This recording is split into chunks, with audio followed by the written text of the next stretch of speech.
yang percaya Tuhan pelihara. Amin. Boleh kita katakan Tuhan pelihara.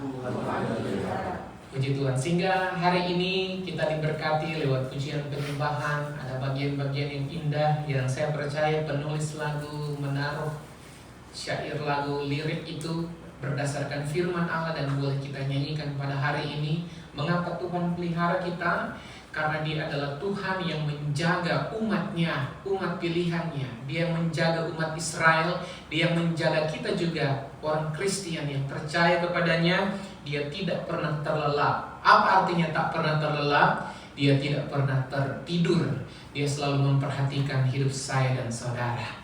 Mari kita buka dulu di dalam kitab Mazmur pasal 121 ayat 1 sampai 8.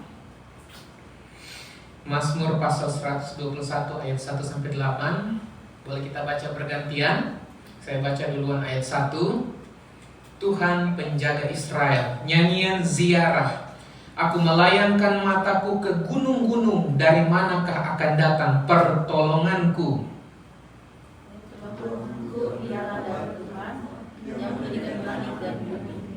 Ia tak akan membiarkan kakimu goyah, penjagamu tidak akan terlelap. Sesungguhnya tidak terlelap dan tidak tertidur penjaga Israel. Tuhanlah penjagamu, Tuhanlah naunganmu di sebelah tangan kananmu. Matahari tidak menyakiti engkau pada waktu siang atau bulan pada waktu malam. Tuhan akan menjaga engkau terhadap segala kecelakaan. Ia akan menjaga nyawamu. Tuhan akan menjaga keluar masukmu dari sekarang sampai selamanya. Amin. Saudara, salah satu kebutuhan yang paling utama yang kita ingin supaya kita alami, termasuk para pekerja, kita semua jemaat Tuhan, mau dimanapun, di studi, di pekerjaan, di kilang, dimanapun, adalah rasa aman. Betul? Security, rasa aman. Kalau kita rasa aman, maka kita akan bebas untuk melakukan segala sesuatu. Tapi kenyataannya, in fact, bagaimana keadaan di sekitar kita? Dan banyak kali keadaan di sekitar kita itu mempengaruhi apa yang ada di dalam hidup kita. Betul? Ya. Bahkan saya yang sementara juga berada dalam pergumulan yang cukup berat, kadangkala ya secara manusia di dalam hati kadangkala mengeluh, ya Tuhan kok begini. Tetapi ketika saya membaca firman Tuhan, maka firman ini yang menempelak saya. Firman itu bagaikan pedang bermata dua, tebas kanan, kiri juga kena, gitu. Sehingga ketika saya merenungkan firman Allah, waktu saya baca Mazmur 121 ini, maka semua kekhawatiran, semua ketakutan, kekecewaan saya sirna. Hanya dengan membaca firman Allah bahwa Tuhan adalah penjaga kita, Dia adalah naungan hidup kita. Dia tidak pernah terlelap, Dia tidak pernah tertidur. Dia menjaga keluar masuk kita. Dia meluputkan saya dan saudara dari bahaya. Amin. Ya. Adakah di antara kita yang datang dengan rasa takut, dengan rasa tidak aman? Itu manusiawi, ya, humanity, tidak apa-apa. Nah, Mazmur 121 ayat 1 sampai 8 ini adalah bagian dari Mazmur nyanyian ziarah. Boleh kita ke slide? Oke. Judul firman Allah pada hari ini adalah penjagamu tak terlelap. Boleh kita baca sama-sama 2, 3. Penjagamu tak terlelap. Oke. Next slide. Nah, Mazmur 121 ini adalah bagian dari Mazmur, kalau kita baca dari Mazmur 120 sampai 134 di Alkitab, bagian pertama, ayat pertama itu akan muncul kata yang sama, yaitu nyanyian ziarah, journey, ya, ziarah, journey, perjalanan, seperti itu. Nah, di dalam tradisi Yahudi atau tradisi Yerusalem ada apa yang ingin saya jelaskan di sini. Ada yang namanya tradisi ziarah, melakukan perjalanan, itu. Namanya ini Aliyah Le Regel. Oh ini agak susah ya nyebutnya. Si Alia. Ada teman kita yang namanya Alia. Nah, mungkin dia ada mirip-mirip dikit bahasa Ibrani, bahasa Arab ya, yang diambil ke bahasa Indonesia dan Malaysia.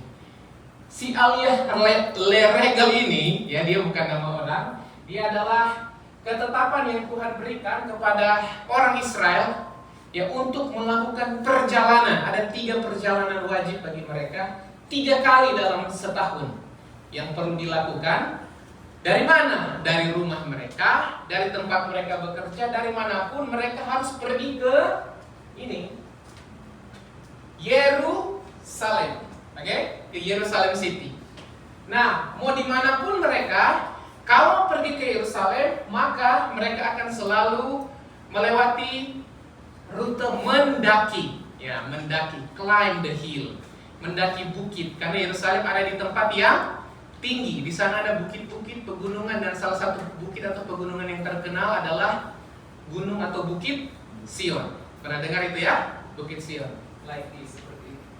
Nah ini penampakan Yerusalem yang sekarang, kalau ini yang di zaman dulu. Nah kira-kira seperti itu. Nah perjalanan ini bukan cuma sekedar perjalanan piknik untuk camping, enggak. Ini adalah perjalanan di mana perjalanan yang sangat panjang. Tujuan mereka melakukan journey perjalanan ini adalah untuk beribadah kepada Tuhan, untuk mempersembahkan sesuatu kepada Allah dan untuk merayakan kebaikan Tuhan. Tapi di dalam perjalanan mereka itu, dalam spiritual journey mereka itu bukan cuma tanpa apa-apa ya. Itu sangat menguras fisik. Capek ya, sudah capek kerja, mereka malah disuruh berjalan, menguras fisik mereka. Bahkan dalam perjalanan mendaki ya, ada yang suka hiking di sini ya. Saya lihat orang Korea suka sekali hiking. Saya suka sekali mengikuti, tapi kayak susah gitu mengikuti ritme tempo mereka itu. Kalau saya hampir tiap hari jalan keliling danau, kadang nanjak dikit ya, ada bukit lah di Conan sana.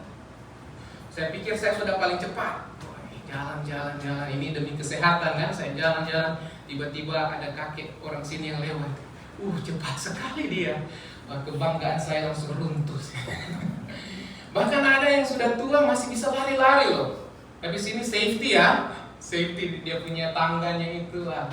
Saya pikir saya sudah sehebat, ternyata tidak ya. Masih banyak orang sini yang lebih sehat, lebih hebat, sudah tua, rambut uban putih, tetapi mereka sangat suka, gemar olahraga. Dari situ saya kayak termotivasi juga, kalau mereka bisa, saya juga bisa. Demi menjaga kesehatan. Dan ternyata mendaki itu pernah saya beberapa kali postingnya. Awal-awalnya itu memang saya ngos-ngosan ya, capek banget. Tetapi setelah beberapa bulan sudah lumayan bisa menyesuaikan. Nah orang Yahudi, orang Israel, ketika jalan ke Yerusalem kan tempatnya tinggi kan, mereka itu akan melewati berbagai lembah ya, ada berbagai tantangan. Lembah valley itu, lembah baka, bahkan ada istilah lembah baka, penuh dengan air mata. Jadi, salah sedikit kalau jatuh habis misalkan ya. Tapi mereka harus berjalan karena mereka taat, dengar-dengaran kepada Tuhan. Ini saya belajar yang luar biasa dari orang Israel. Capek pun mereka tetap jalan. Kadang-kadang mungkin sudah ngantuk ya, sudah mau tertidur, tapi mereka tetap jalan karena mereka cinta dengan firman Tuhan. Amin. Saudara cinta dengan Tuhan? Amin. Teman-teman ini sudah capek pasti ya. Ada yang kerja sampai hari 6, betul? Ada yang overtime.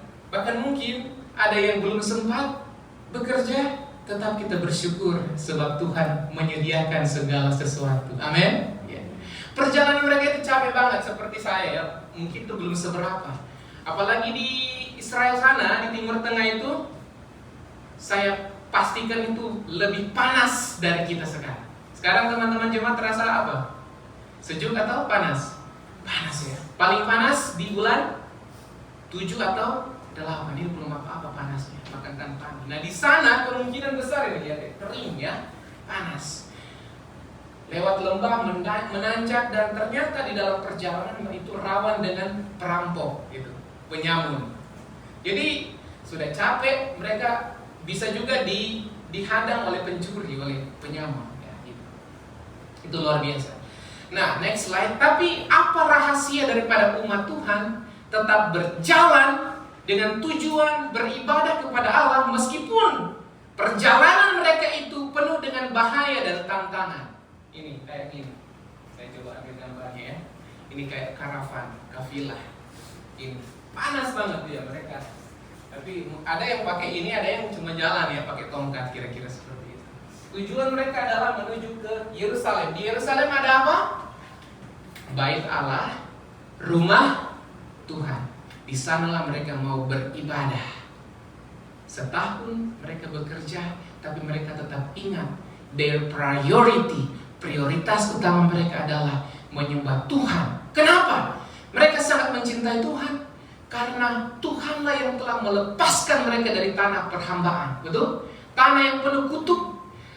Tuhan bawa mereka ke tanah yang melimpah susu dan air madu, sehingga mereka tidak pernah lupa dengan Tuhan. Saudara, jangan pernah lupakan kebaikan Tuhan. Amin.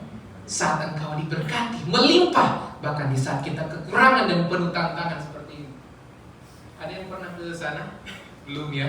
Kemungkinan, sedangkan di sini kita bulan 7, bulan 8 kalau kita jalan dikit kepanasan, rasa apa? Haus banget ya, thirsty, apalagi seperti ini. Nah, apa rahasia mereka? Sehingga mereka selalu bisa berjalan ya. Next. Yang pertama, boleh kita baca sama-sama? 1, 2, 3. Mereka mengubah langkah yang lelah dengan apa? Pujian dan ucapan syukur.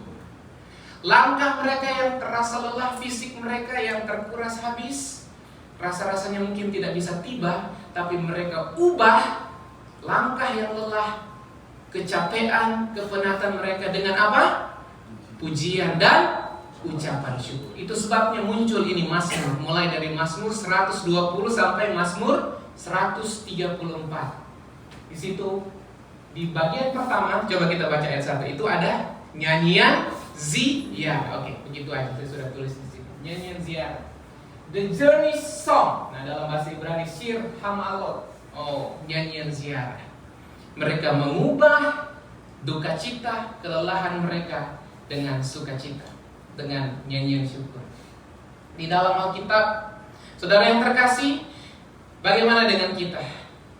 Adakah yang merasa saat ini, Pak Pendeta, saya juga merasa bahwa jalur rute saya, my route sekarang ini sedang mendaki, sedang menanjak. Ada yang seperti itu? Atau mungkin sedang menurun ya. Kalau engkau sementara merasa, waduh capek banget ini, kepada siapa lagi saya mau mengeluh? Kepada siapa lagi saya mau percaya dan berharap? Mungkin engkau sama seperti orang-orang Israel ini, sementara ada di jalur yang kering, tanah yang tandus, sementara berjalan dalam pendakian, mendaki. Tetapi kalau kita tetap ada di route yang benar, di jalan-jalur yang benar, maka kita tahu bahwa tujuan akhir kita ialah berjumpa dengan Tuhan Yesus. Amin. Ada yang sementara merasa seperti ini nggak? Nafas, waduh, ngos-ngosan ya. Kalau kerja saya dengar itu wah, luar biasa ya. Kalau Tuhan berkati dengan pekerjaan, rasa-rasanya nggak mampu ya. Tapi ada saat mungkin teman-teman merasakan Tuhan izinkan tidak ada kerjaannya, sama lelahnya juga ya menanti itu. Gitu. Tapi bersyukurlah kalau kita bisa ada saat ini. Mari kita ganti keluhan kita dengan ucapan syukur kepada Tuhan. Amin. Mengucap syukur. Jangan biarkan tantangan, ujian yang mendikte dan menghentikan ucapan syukur kita kepada Allah. Ada banyak orang yang terhenti bersyukur kepada Tuhan karena dia merasa bahwa tantangan ini lebih besar daripada dirinya. Tapi biarkanlah pujian dan ucapan syukur keluar dari hati kita yang nantinya menggantikan duka cita kita dengan sukacita. Boleh kita katakan bersama, ucapan syukur. Mengucap syukur. Boleh kuatkan kiri kananmu, katakan mengucap syukur. Ini nggak gampang ya, Mungkin banyak kali kita dengar khotbah ucapan syukur, tapi bahkan ketika saya mengucapkan ini, saya berdoa, Tuhan, mampukan saya bukan cuma menyampaikan, tapi mengalami ini. Yaitu apapun yang terjadi, saya akan tetap bersyukur. Tapi kita bersyukur bukan kaya dunia. Bersyukur cuma sekedar dengan disco. Kalau di kampung saya ada namanya disco tanah. Oh, itu apa itu ya disco tanah? Pokoknya disco dan tanah berdisko-disko, bergoyang-goyang. Silakan bersuka cita, tetapi kita tidak boleh mengecewakan hati Tuhan. Amin. Kemarin minggu lepas saya mengikuti sejenak ya ada sharing komsel. Teman-teman sempat katakan tentang bagaimana ketika hati sedang duka, ketika sedang penat, maka akan sangat diberkati ketika dengar lagu rohani, pujian penyembahan kepada Tuhan. Ada yang seperti itu? Amin. Ya. Mungkin ada yang sharing. Ya, tidak ada yang melarang kalau kita mau mendengar lagu apapun, betul? Ya. Ya. Tetapi akan lebih diberkati kalau kita mendengar lagu rohani dan kita juga mengalami itu. Ya. Saya tidak melarang, tetapi kalau di kampung itu ada lagu-lagu yang kadang-kala bukan lagu rohani ya maksud saya. Kalau kita sering dengar itu dan kita nyanyi lagu itu, banyak lirik yang membuat hati kita semakin jauh dari Tuhan. Dari yang sedih, makin sedih dengar lagu itu. Betul? Dari galau, makin galau dengar lagu itu ya. Kita tidak menjudge lagu di sini ya. Tetapi saya juga mulai belajar seperti itu ya. Tidak melarang, tetapi kita mulai selektif dengan kata-kata yang kita dengar. Karena itu bisa mempengaruhi alam bawah sadar kita. Betul? Ada lirik-lirik lagu, kalau di kampung ya saya tidak perlu sebut apa. 02. Kalau di kampung ada lagu 02, 0202, itu maksudnya apa? 02 itu berarti ada 01-nya, betul? Ada 01 berarti ada 02. Itu sebenarnya lirik lagu yang sepertinya, itu keselingkuh. 01 si utama, 02 ada selingkuh. Itu, kalau dengar dan kita nyanyi, bisa-bisa selingkuh gitu. Jadi kita harus selektif dengan lagu-lagu yang nantinya mungkin kita pikir itu biasa-biasa, lucu-lucuan ya. Tapi kalau kita sudah menghayati, bisa terpengaruh. Kita berdoa supaya kita tidak ada di perjalanan seperti itu. Amin. Lebih baik, ya Tuhan sudah siapkan, ada mazmur, ada pujian. Mari kita menyembah Tuhan dengan ucapan syukur. Amin. Di saat kita sudah tidak berdaya, jangan kita nyanyi lagu 02. Nanti lain pikiran kita. Tapi seperti lagu tadi, saat menangis Tuhan tahu, saat berdoa Tuhan dengar. Ini saat menangis Tuhan tahu, saat berdoa Tuhan dengar, saat bersyukur Tuhan berkati. Meskipun suara kita tidak semerdu Frankie Kuncoro ya, luar biasa ya, tidak sehebat Sydney mungkin, tetapi di hadapan Allah, apa yang kita ucapkan itu adalah doa kita. Dan Tuhan memperhatikan keluhan kita, Tuhan memperhatikan pergumulan kita. Mari perbanyak, bukan dengan kata-kata yang sia-sia, tapi perbanyak yang keluar dari mulut kita, dari hati kita adalah kata-kata pujian yang penuh ucapan syukur menyembah Tuhan. Amin. Ini tidak mudah. Kadang-kala kalau kita lagi kelimpahan, elo, gue. Siapa lo? Gak kenal, ya kan? Apalagi, sedangkan yang ada kan seperti itu ya. Yang kelihatan aja kita nggak peduli, apalagi yang tidak kelihatan secara mata fisik. Ya, apalagi Tuhan, di mana Tuhan itu? Kalian beribadah tidak menyembah. Menyembah siapa yang tidak kelihatan? Nah, ini tantangan bagi kita. Sekarang ngapain kalian ke gereja? Ya kan? Seperti itu. Banyak orang yang dalam kelimpahan melupakan Tuhan. Tetapi saya percaya saya dan saudara yang mengikuti ibadah secara online, bahkan onsite hari ini, mungkin kita ada di perjalanan seperti ini. Kita melihat kiri kanan kita tanah tandus, kering, tetapi sebenarnya Tuhan ada di sekitar kita. Dia ada di samping kita. Dia tidak pernah membiarkan langkah kaki kita terantuk dan terjatuh. Amin. Tuhan menopang kita sehingga kita akan tetap kuat. Next slide. Mungkin ada saat kita mengeluh, Tuhan, kok sudah berapa tahun saya di sini di Korea tetapi rasanya susah untuk bersyukur. Kalau kita hidup cuma mau membandingkan diri kita dengan orang lain, maka susah kita bersyukur. Tapi coba sedikit kita melihat ke bawah. Nih, ya. Sesusah-susahnya kita mungkin masih banyak orang yang dari kita yang lebih memprihatinkan. Saudara, meskipun yang kita pakai bukan baju yang baru, ya, meskipun handphone kita handphone yang lama saja, ini cuma contoh ya, tapi kalau sudah diberkati, puji Tuhan bisa beli yang baru. Tapi ingatlah, semua yang kita kenakan ini, semua yang kita pakai, tidak ada yang bisa kita banggakan sebab semuanya itu cuma karena pemberian daripada Tuhan. Amin. Masih banyak orang di luar sana, ada orang yang bilang, bagaimana dengan mereka yang menjerit karena lapar, yang hidup dari belas kasihan, orang seperti kita. Kalau saya lihat keadaan realitas sekarang kan, the poor people itu semakin banyak. Ekonomi sekarang sedang baik-baik saja atau tidak? Kita tahu ya. Mau dimanapun, even di Korea kita mengalami ada harga juga naik juga ya. Harga kopi naik. Bapak-bapak menderita kalau harga kopi naik ya. Kalau di kampung saya di Manado itu, orang Manado paling menderita kalau harga cabai rica kami sebut naik. Waduh, susah. Mereka bilang biar dolar naik yang penting rica, jangan naik harganya. Tapi sama aja kalau dolar naik, harga cabai rica naik juga.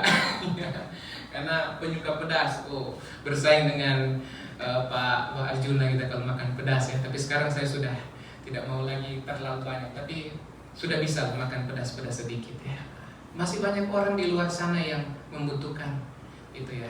Jadi kalau saat ini coba kita tengok sedikit ke belakang, berapa banyak pertolongan Tuhan dalam hidup kita. Amin. Berkat Tuhan mari hitung. Jangan sampai cuma karena satu permintaan kita belum Tuhan kabulkan. Mungkin karena belum waktunya atau Tuhan tahu yang lebih baik, dan akhirnya kita mulai merasa kecewa dan meninggalkan Tuhan. Saudara, our spiritual journey, perjalanan rohani kita harus tetap maju. Jangan pernah kembali ke Mesir. Jangan pernah kembali ke tanah perhambaan. Tetap maju menuju ke Yerusalem, ke tanah perjanjian yang penuh dengan berkat. Amin. Okay, next. Sudahkah engkau bersyukur hari ini? Ada pertanyaan ya, sebelum yang tadi ya. Sudahkah engkau bersyukur hari ini? Amin. Ya, kalau belum bersyukur, sebentar kita bersyukur. Yang kedua, apa rahasianya sehingga orang Israel itu mereka tetap berjalan meskipun banyak bahaya ya? Yang kedua, coba kita baca sama-sama. 1, 2, 3. Mereka fokus pada tujuan, pegunungan Yerusalem, bukan pada lembah yang penuh bahaya dan air mata. Mazmur 121 ayat 1 ini saya sudah tulis ini, coba kita baca 2, 3. Aku melayangkan mataku ke gunung-gunung. Ketika dalam perjalanan, maka mereka mulai merasa penat, merasa lelah. Mereka lihat kiri kanan lembah kelam ya, penuh dengan air mata, dan mungkin bisa saja perampok, pencuri datang menghadang mereka. Mulai timbul rasa risau, khawatir. Tapi pemazmur menunjukkan teladan di sini bahwa kalau mereka cuma fokus ke lembah kepada tantangan, mereka tidak bisa maju. Tapi apa yang mereka lakukan? Mereka apa? Melayangkan mata mereka. Mereka mengunci fokus mereka ke gunung-gunung, ke Yerusalem, ke Bukit Sion. Karena dari sanalah datang pertolongan yang ajaib. Itulah dari Tuhan kita. Kalau kita fokus kepada masalah, kita nggak bakalan pernah bersyukur. Betul? Masih ingat Petrus? Dia pernah berjalan di atas air. Ya, waktu Yesus datang, murid-murid lain, oh itu hantu. Enggak, ini luar biasa Petrus. Ya, meskipun dia akhirnya menyangkal Tuhan, tapi dia punya insting, punya feeling yang kuat banget. Enggak, itu Tuhan. Sehingga ketika Tuhan Yesus bilang, ayo turun, datang kemari. Di antara semua, cuma siapa? cuma si Petrus yang berani. Ya, karena yang paling berani ya. Dia turun, dia berjalan di atas air. Beberapa langkah di atas air, tidak tenggelam. Luar biasa ini mujizat Tuhan. Tapi ketika dia mulai merasakan apa? Angin, gelombang, maka mulailah dia tenggelam. Sehingga dia berteriak, "Guru, tolong aku." Baru kemudian Tuhan menolong dia. Waktu Petrus dia fokusnya kepada Yesus, maka dia tidak tenggelam. Tapi ketika dia mulai merasakan angin bertiup, ketika dia merasakan bahwa gelombang itu mulai kuat, maka mulailah dia tenggelam. Hari ini kalau kita semua ujian, masalah itu boleh ada, bahkan mungkin besok masalah yang baru. Silakan itu datang, tapi biarkan kita tetap menjaga our fokus kita, fokus kita kepada tujuan utama kita, yaitu Tuhan membuat kita menjadi umat pemenang, bahkan lebih daripada pemenang. Amin. Ya. Ganti pandangan kita bukan kepada masalah itu. Masalah boleh datang silih berganti ya, badai. Silakan. Tetapi kita kunci mata iman kita kepada Tuhan, tujuan utama kita, sehingga kita tidak akan pernah merasa bahwa kita akan tenggelam. Saudara yang diberkati oleh Tuhan, jangan fokus kepada lembah yang penuh dengan air mata, tapi layangkanlah mata kita ke gunung-gunung, karena dari sanalah akan datang pertolongan Tuhan. Next, pelajaran yang ketiga, mengapa orang Israel bisa berjalan tanpa mengenal lelah untuk menuju ke Yerusalem dalam ziarah rohani mereka? Yang ketiga, boleh kita baca sama-sama? 2, 3. Berjalan dalam komunitas sahabat perjalanan. Nah, tradisi aliyah leregal ini, yaitu berjalan ya dari rumah dan tempat kerja menuju ke rumah Tuhan di Yerusalem, ternyata itu tidak pernah dilakukan sendirian. Gitu. Perjalanan ini selalu dilakukan bersama-sama. Ini. Jadi orang Israel mendaki gunung menuju ke Yerusalem bukan satu orang, bukan solo travel begitu, bukan, enggak. Mereka melakukannya setidaknya lebih dari satu. Ada teman, ada sahabat, bahkan mereka bisa ajak keluarga. Itu community. Inilah yang disebut kelompok besar atau komunitas sahabat. Mereka berjalan bersama seluruh keluarga, bisa dengan tetangga di kampung mereka, dan juga dengan sesama pekerja mereka. Saudara yang diberkati oleh Tuhan Yesus, kita ada di tanah rantau. Kalau cuma kita berjalan sendiri tanpa teman, ada yang sanggup seperti itu? Kalau sanggup, puji Tuhan, ya. Mungkin ada Pak Pendeta, saya sanggup, sudah berapa tahun saya sendiri. Puji Tuhan, karena Tuhan memang bersama-sama dengan engkau, amin. Tetapi akan lebih baik lagi, better, if you walk with the community. Akan lebih baik lagi kalau kita berjalan bersama dengan komunitas. Apa maksudnya? Saudara, mari kita bertumbuh di dalam gereja lokal. Mengerti maksud saya? Saudara, kita bisa punya iman secara pribadi, tetapi akan lebih baik lagi, akan lebih kuat lagi jika kita ada bersama-sama menjalin relasi dengan teman-teman yang seiman di dalam gereja. Kita di dalam gereja bertumbuh bersama, saling support dan saling mendoakan bersama-sama. Amin. Ya. Ada yang mungkin punya pemikiran di luar sana, saya bisa sendiri. Oke. Tetapi akan lebih kuat lagi jika kita bergandengan tangan, saling mendoakan satu dengan yang lain. Itu sebabnya kalau saya lihat mungkin ada yang mau mengajak teman untuk datang beribadah kepada Tuhan, kita ada di tanah rantau ini, saya percaya Tuhan yang menggerakkan kita sehingga kita bisa datang di tempat ini. Kalau di sini kita bisa berbagi suka dan duka bersama. Amin. Ya, setidaknya kita bisa saling mendoakan satu dengan yang lain, sehingga beban kita itu kita tidak akan pernah merasa sendiri. Saudara yang diberkati oleh Tuhan, betapa pentingnya kita beribadah bukan cuma satu orang diri kita, tetapi kita mau beribadah bersama-sama seperti ini. The power of fellowship, kekuatan dari sebuah persekutuan. Amin. Ya. Saat ini saudara dan saya sementara bersekutu. Kita adalah komunitas sahabat. Boleh lihat dulu kiri dan kanan, apakah dia sahabatmu? Orang yang kau kasihi, puji Tuhan. Iya. Lihat dulu, oh ini luar biasa ya. Semoga kita yang ada di sini kan kita bisa saling sharing ya. Ada info apa? Oh, kerjaan ada apa? Kita bisa saling share. Kita bisa mendoakan. Tapi memang juga jangan sampai sahabat mendukakan sahabat, itu nggak boleh ya. Kita di sini saling saling support satu dengan yang lain. Susah dan senang kita hidup bersama-sama di dalam iman kepada Tuhan Yesus Kristus. Hari ini perjalanan umat Israel mengingatkan kita betapa pentingnya kita bertumbuh di dalam gereja lokal, karena disinilah kita saling menguatkan satu dengan yang lain untuk menuju ke tujuan utama kita.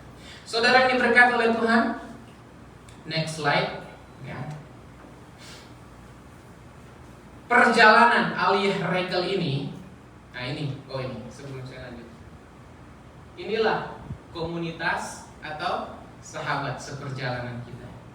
Maaf, ini saya ambil foto berapa minggu lepas ya. Ada gambarnya di sini. Nah, sebentar kita ambil gambar ya. Inilah komunitas sahabat perjalanan kita. Boleh katakan kiri kananmu komunitas. Ya. Ya.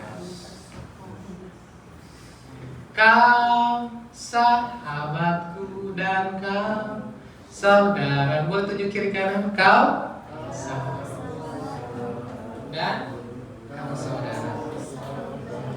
Apa? Tiada yang dapat memisahkan kita. Inilah komunitas seiman AIC Resort. Amin. Ya, di sini. Kalau dulu orang Israel kayak gini, mereka bersahabat dengan unta. Tapi bukan cuma dengan unta, ada orang-orang lain ya di tanah yang gersang, tapi mereka tetap maju. Jadi ziarah ini maksudnya perjalanan rohani mereka sambil mereka menuju ke rumah Tuhan di Yerusalem. Mereka itu menyanyi dengan bahasa Ibrani ya, dengan bahasa mereka. Nah, kita di sini kan bukankah sama ya? Kita menyanyi, memuji dan menyembah Tuhan. Amin. Karena itulah yang Tuhan cari, menyembah Dia di dalam roh dan kebenaran. Saudara yang diberkati oleh Tuhan, perjalanan Aliyah Regal ini sebenarnya telah digenapi oleh Yesus Kristus ya. Tuhan Yesus dalam Lukas pasal 2 ayat 41 sampai 42, dia masih umur 12 tahun ya. Belum 30 tahun, nanti 30 tahun dia melayani. Tapi Yesus di umur 12 tahun dia melakukan perjalanan ini bersama dengan papa dan mamanya menuju ke bait suci. Dari rumah mereka berjalan ke rumah Tuhan. Di sana dia belajar Taurat Tuhan, belajar firman Tuhan di sana. Dan next slide. Nah, saudara yang diberkati oleh Tuhan, poin yang keempat adalah, coba kita baca sama-sama 2, 3. Tuhan penjaga umatnya. Kunci keberhasilan orang Israel bukan cuma karena mereka kuat, tapi karena Tuhanlah yang menjaga mereka. Amin. Ya, Tuhanlah yang menjaga kita juga. Saudara, ratusan tahun kemudian Yesus mengambil esensi atau inti dari perjalanan Aliyah Regal ini, yaitu Yesus mendaki ke bukit menuju Yerusalem, ya. Dan bukan untuk merayakan pesta, tapi ternyata di Yerusalem lah, di sekitar Yerusalem lah, Yesus tersalib di sana, di bukit Golgota. Jadi ketika umat Israel waktu itu mendaki ke Yerusalem sambil memikul beban ringan, tapi Yesus sebaliknya. Yang Yesus pikul adalah kayu yang kasar. Dia dicambuk, dia disesah, tapi kemudian dia tersalib di sana. Ketika umat Israel mendaki untuk menerima berkat di bait Allah, di rumah Tuhan, tapi Yesus sebaliknya. Yesus mendaki, dia naik dan membiarkan dirinya menjadi korban yang tergantung di antara langit dan bumi. Yesuslah yang tersalib di sana untuk menanggung semua kutuk dan hukuman dosa. Harusnya kita yang ada di bukit Golgota yang tersalib karena kita yang berdosa. Tetapi karena kasih Tuhan, maka dia menanggung kutuk dan dosa itu. Yesuslah yang tersalib di sana. Sehingga kita yang dulunya berdosa, tetapi ketika hari ini kalau engkau membuka dirimu percaya kepada Tuhan, maka kita dibenarkan karena iman kepada Tuhan. Amin. Inilah yang menjadi kekuatan Tuhanlah yang menjagai perjalanan iman kita. Itu sebabnya mari kita buka hati kita untuk menerima Dia sebagai Tuhan dan Juru Selamat secara pribadi. Next slide. Oke, kesimpulan dari khotbah hari ini adalah apa? Apa rahasianya supaya kita tetap kuat dalam perjalanan rohani kita? Yang pertama, boleh kita baca sama-sama? 2, 3. Tingkatkan rasa syukur dan pujianmu di tengah masalah. Ganti masalah dengan memperbanyak bersyukur dan memuji Tuhan. Amin. Yang kedua, 2, 3. Jaga fokusmu kepada tujuan hidup yang Tuhan telah beri untukmu. Apa tujuan yang Tuhan sudah beri kepada kita? Jaga fokus. Besok masih mau berjuang. Amin. Ya. Tapi biar kita tidak terdistrak dengan banyak hal, fokuslah bekerja, melayani, studi, semuanya untuk memuliakan Tuhan. Yang ketiga, 2, 3. Tertanamlah dalam komunitas iman. Di gereja kita saling mendoakan, bersembahyang. Disinilah kita bertumbuh satu dengan yang lain. Yang keempat, percaya bahwa Tuhan tidak pernah terlelap. Dia mengawasi langkah kaki kita. Amin. Boleh,